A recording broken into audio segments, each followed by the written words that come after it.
कहीं ना कहीं झारखंड के संदर्भ में अगर बहुत पहले से वहाँ बातों को पहुँचाया होता तो आज परिदृश्य झारखंड में कुछ और होता। संसाधनों के साथ आगे कैसे बढ़े, अपने पैरों पर कैसे खड़ा हो, ये एक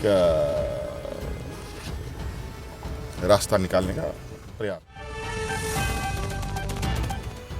दुमका के खिजूरिया स्थित अपने आवास पर मुख्यमंत्री हेमंत सोरेन ने आज विभिन्न क्षेत्रों से पहुंचे आम नागरिकों से मुलाकात की और उनकी समस्याओं को सुना। लोगों ने भूमि विवाद, पेंशन, स्वास्थ्य, रोजगार और अन्य जनहित से जुड़े मुद्दों को मुख्यमंत्री के सामने रखा। मुख्यमंत्री ने सभी शिकायतों को गंभीरता से सुनते हुए भरोसा दिलाया कि सरकार जनता की हर समस्या का समाधान प्राथमिकता के आधार पर करेगी। उन्होंने संबंधित विभागों के अधिकारियों को त्वरित और प्रभावी कार्रवाई के निर्देश दिए। इस दौरान मुख्यमंत्री ने कहा कि यह सरकार गांव की सरकार है और जनता के हित के लिए पूरी तरह प्रतिबद्ध है। उन्होंने लोगों से राज्य सरकार की जन कल्याणकारी योजनाओं का लाभ लेने की अपील भी की। मौके पर उपस्थित नागरिकों ने योजनाओं की सराहना करते हुए मुख्यमंत्री के प्रति आभार व्यक्त किया।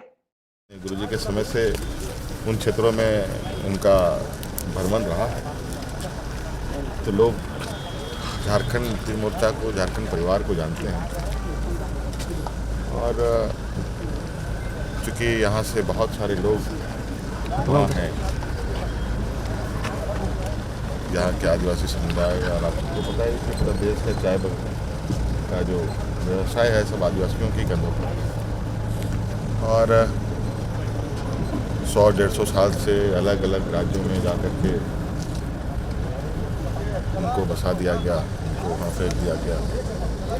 वो भी अपने मान्यता, अपने अधिकार के लिए जद्दोजहद करते हैं। गुरुजी का एक सपना था बृहद झारखंड राज्य का, और झामुमो उस ओर असम इलेक्शन के थ्रू जाना चाह रही है। फिर पश्चिम बंगाल इलेक्शन भी सामने है। अब पश्चिम बंगाल इसमें क्या क्या चीज़ें आएंगी ये तो कहना बड़ा मुश्किल है, लेकिन जहाँ जहाँ लोग हैं, मुझे लगता है कि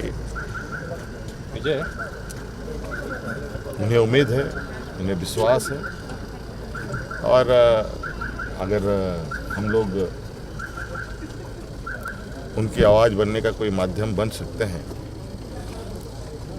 तो उसमें हर्ज नहीं होनी चाहिए। एक सवाल और अहम है, बिहार इलेक्शन में जिस तरह से सीट डिस्ट्रीब्यूशन के बाद झामुमो की स्थिति हुई थी, क्या पश्चिम बंगाल, असम में अब झामुमो इस ओर सोच रहा है गंभीरता से कि चुनाव झारखंड मुक्ति मोर्चा का ये स्वतंत्र विचार है। अब इस विषय में पार्टी का जो विचार होगा उसको हम लोग उसके साथ आगे।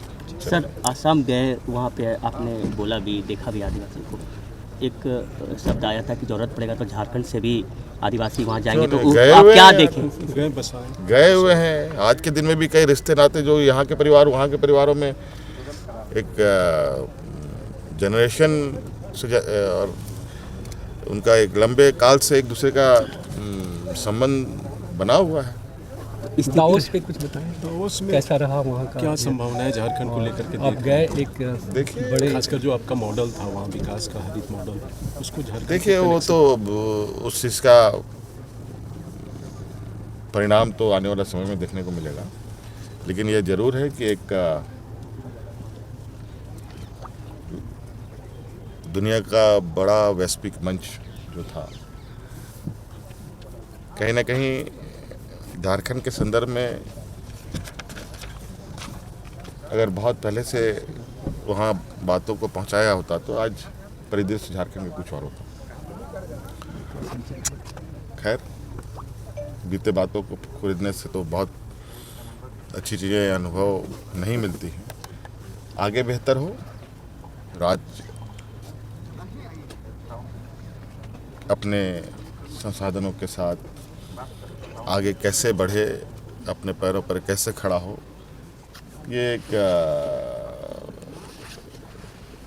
रास्ता निकालने का प्रयास होगा।